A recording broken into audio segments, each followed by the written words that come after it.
prison aussi. Et vous fuirez vers la vallée des montagnes, car la vallée des montagnes s'étendra jusqu'à Azal. Tu fuiras comme tu as fui à cause du tremblement de terre du temps d'Ozias, roi de Juda.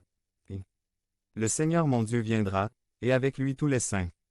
La prophétie biblique prévient que l'un des signes qui marqueront la fin de la dispensation de la grâce, c'est-à-dire la période de patience divine à l'égard du salut des hommes, est le signe que nous atteindrons la fin de cette période de l'histoire de l'humanité. Ce serait des tremblements de terre. Car nation s'élèvera contre nation, et royaume contre royaume. Et il y aura des pestes, des famines et des tremblements de terre, en différents lieux. Matthieu 24.7. Nous sommes convaincus que depuis le peu de temps où nous sommes entrés dans ce 21e siècle et à la fin du 20e siècle, des cataclysmes ont frappé la planète.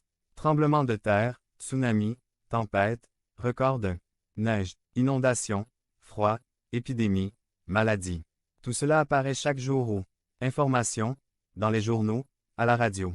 N'est-ce pas une image qui correspond parfaitement à la révélation de Jésus-Christ? Et il y aura de grands tremblements de terre, et en différents lieux des famines et des pestes.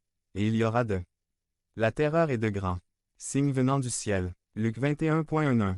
Jésus a prévenu que tout cela serait le début des douleurs car une nation s'élèvera contre une nation, et un royaume contre un royaume.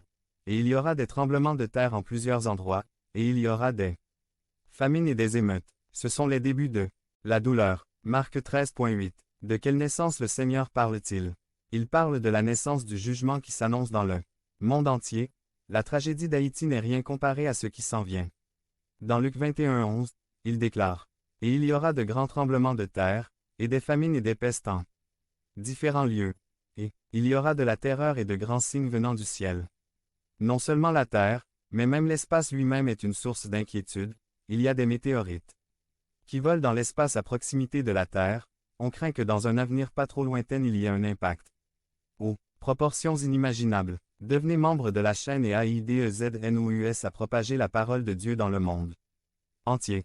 Samedi mars 16 2024. Si vous croyez en la puissance de Dieu, commentaire 11. Les tremblements de terre ne sont pas seulement des signes de jugement mais aussi de libération. Dans la prison philippienne où Paul et Silas ont été emprisonnés après les avoir torturés au moyen de verges dans le derrière d'eux. Il y eut un tremblement de terre qui apporta la libération.